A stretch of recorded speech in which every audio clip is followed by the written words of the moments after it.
rainy. Normal high for this date is 49 degrees. You're tuned to WTSR FM. Well, she got her daddy's car. Oh, looks like it's really moving. Oh, man, it looks great. Oh, I'm so ready for this. Like she told her old man. Did you bring the dry clothes? Right. And you had the lunch? Yes. And the key?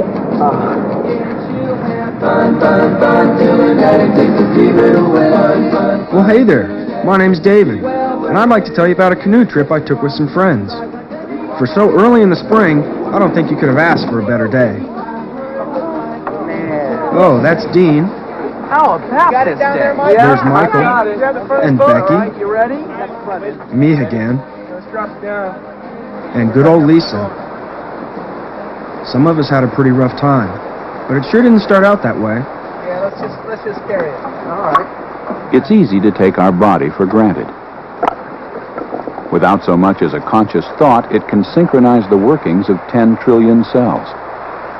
Come on, Mike. Okay. Come a little bit further. Come on.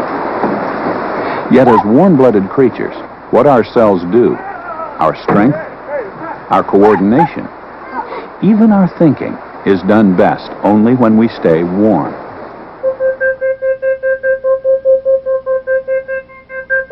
David begins the trip with a normal body temperature.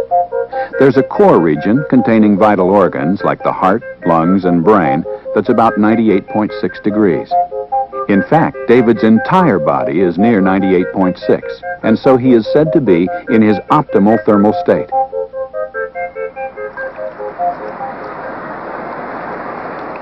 It must have been near 70 degrees by the time we got to the river. Even so, Becky decided to wear a wetsuit.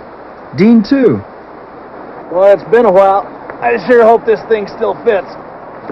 Boy, are you going to be ripe in that thing? It's so warm today. I guess I have a tendency to dress for the moment. Lisa, you're going to sink the boat with all that stuff. You're going to be glad I brought it later. And a thermos, too? Yep, there was two.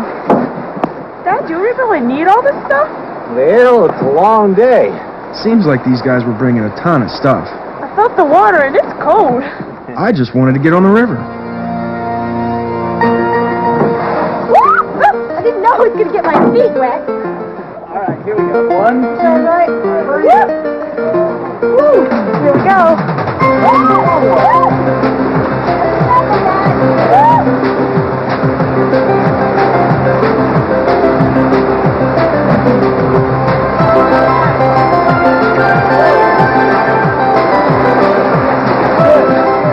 An optimal thermal state, that warm to your toes feeling, is difficult to maintain. Mostly our surroundings are cooler than 98.6, and so we lose heat. David, with his wet cotton short sleeves, is losing heat the fastest. He feels fine because he's also the most active. Lisa and Michael have managed to stay dry, so their cotton warm-ups keep them comfortable. Dean and Becky have the least heat loss. Wet or dry, their wetsuits are effective at keeping heat in. So, each paddler has made his own preparations for the day. Each has his own vision of what the day holds. But will events unfold according to plan? And if they don't, what margin of safety can these boaters fall back on?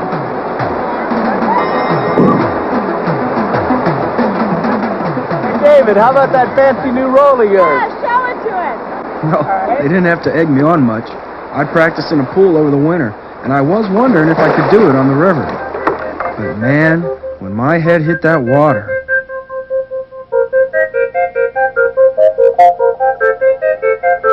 David has just given his body a real thermal jolt. Water conducts heat from the skin much faster than air. In fact, the river is drawing away heat at least 25 times faster than the air would.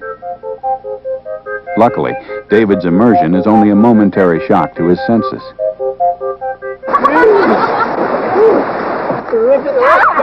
Let's go get him, come on. All right, my God.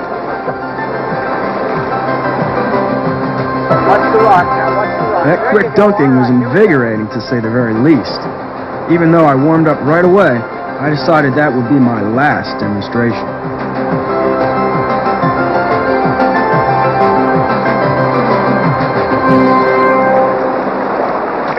David is having a different day than his companions.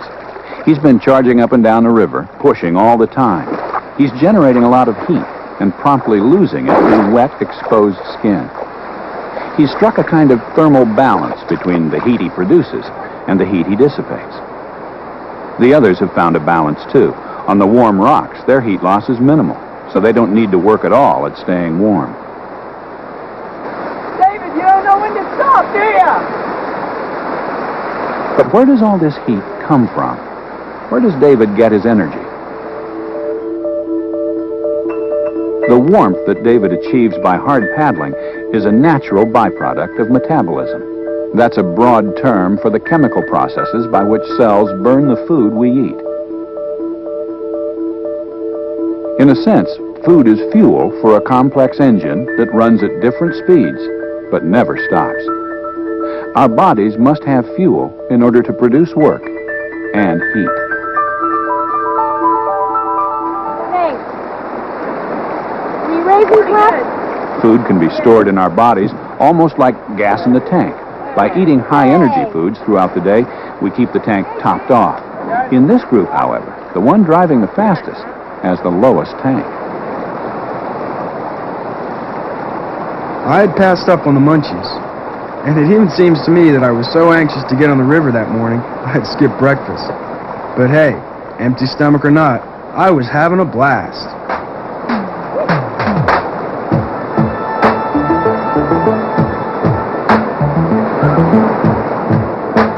No words can express the shock I felt coming out of my boat and feeling icy water head to toe.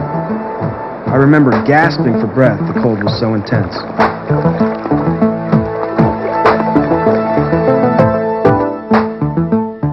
A warm body exposed to cold water is thrown out of thermal balance. Metabolism quickens, but heat loss is so great the imbalance persists. Sensing a crisis, the body reacts. Changes in blood circulation occur within seconds. Vessels near the skin and in the limbs constrict, reducing the flow of warm blood to these cooling regions. But no longer is David's body 98.6 throughout. Now, ideal temperature is maintained only in the core region. This is the body's game plan for dealing with cold stress.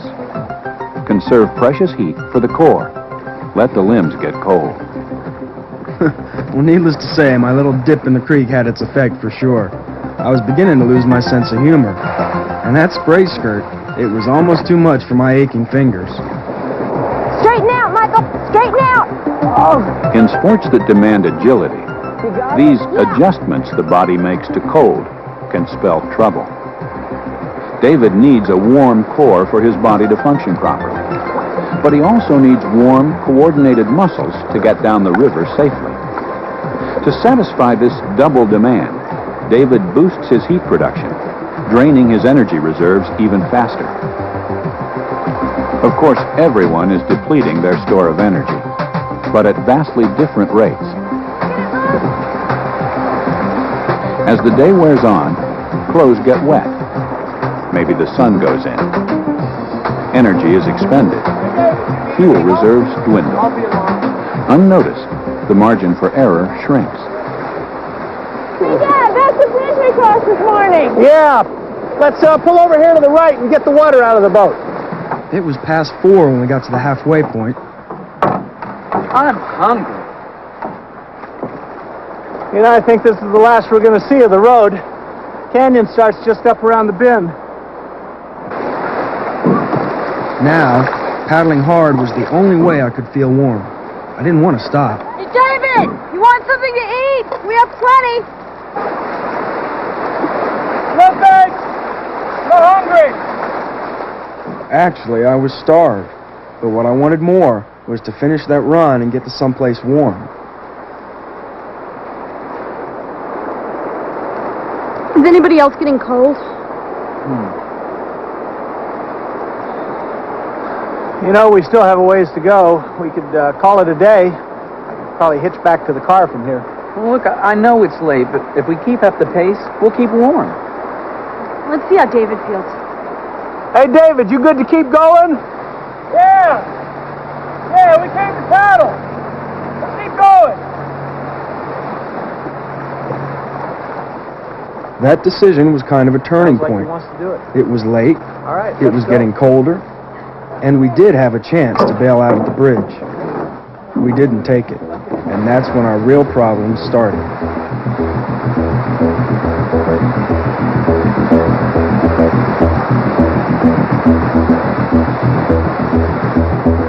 The fatigue was beginning to work on my mind. I'd go over and wouldn't even try to roll. Then Michael and Lisa began to have problems. It seemed like one or the other of us was always in the water. You all right? Yeah, all right. All right, pull the boat up. Any insulating value Michael and Lisa's clothing had is now gone. Even if they manage to stay upright, they'll feel the chill of rapid heat loss. Your hands are so cold. Freezing. What do you expect? But David's problem is more than comfort. He's exhausted. With a fuel gauge nearing empty, he can no longer warm himself by exercising. The body's first lines of defense, activity and higher metabolism, can't hold out indefinitely. David begins to shiver. By late afternoon, he passes a critical point. The heat that David can generate and retain is no longer sufficient to keep even the core at 98.6. Slowly, insidiously, the core temperature drops. At first, just a few degrees. Often accompanied by shivering, this low temperature condition in the core is called hypothermia.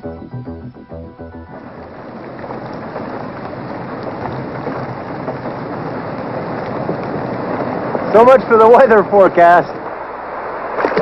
And just when I was thinking things couldn't get much worse.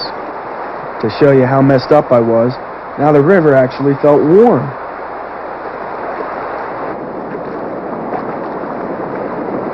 Where's David? He's coming. In the gorge, we noticed the water was rising. We came to a drop that Dean thought maybe we should portage around. Let's take a look.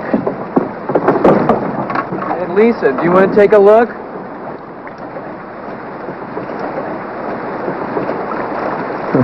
Well, the weather had gotten pretty atrocious. I was falling behind. We were all drawing inward, thinking about ourselves. We weren't a group anymore. I guess that explains a lot of what happened next. Chalk it up to my foggy brain, but I thought Dean was waving me on. David, pull over! What's going on through?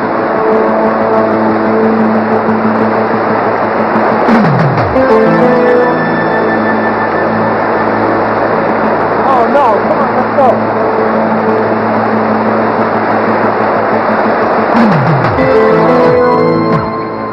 What are you guys gonna do? We're going after him, he's in trouble.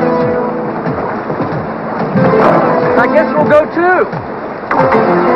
It took a whole long day of little mistakes to lay this trap.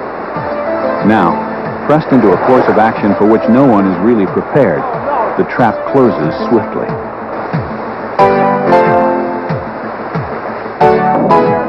Like falling dominoes, one error leads to another. The group unravels.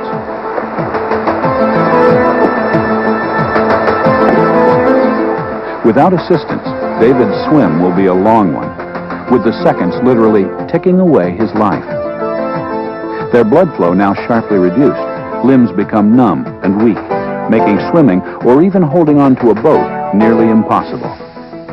Yet the body has one last defense. In a desperate attempt to preserve life, it continues a systematic shutdown. As core temperature falls, shivering stops. The body just cannot afford the expenditure of energy. Pulse and respiration slow as the heart and lungs cool. Blood becomes thick and septic. The heart strains to continue.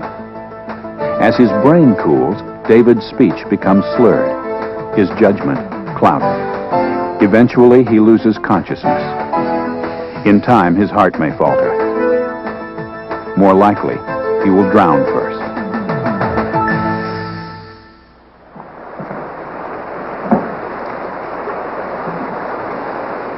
That's how the day might have ended. We were like debris, scattered along the river. And it was largely my fault. Lisa's condition was following closely behind mine, and my luck had almost run out. Almost, but not quite. Thanks to their wetsuits, Dean and Becky were still functioning. David! Are you okay? Are you okay? Get out of the water! You've got to get out of the water! Come on! I tried to pull myself onto the rock, but my arms were useless. Without a life jacket, I would have drowned for sure. And yeah, Dean was turning out to be a real hero. I don't remember much about the swim, but Michael says he chased us forever.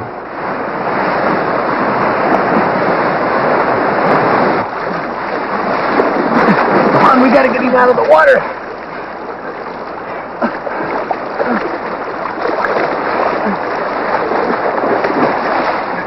Come on.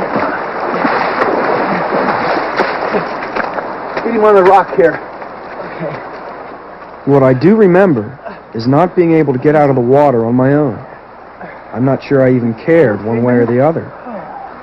Looking back, that's what scares me the most. David's shivering is actually a good sign. It means his core temperature is still above 93 degrees. If heat loss can be stemmed with dry clothes and shelter from the wind, his body will rewarm itself. But extreme care must be taken.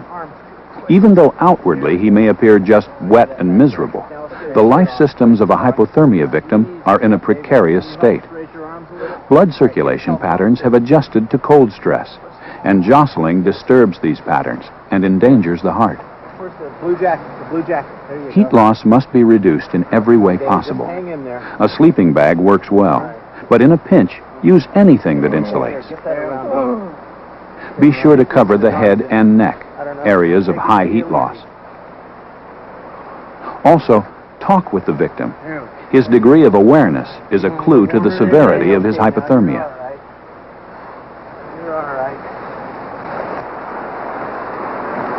And don't forget others in the party. If one person is having a problem, it's likely they're not alone. We got to get off of this river. Maybe I could find a way back to the bridge. Yeah. We ought to get David looked at.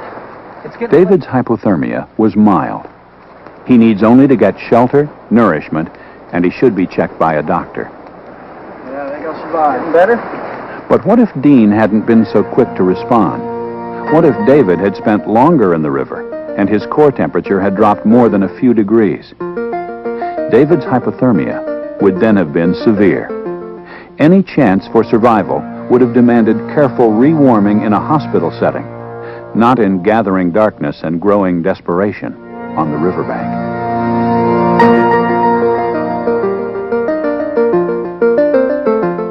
Well, Michael found a trail, and we all walked out just before dark. I lost my boat, of course. But all in all, I feel pretty lucky. I'm alive, and a lot smarter.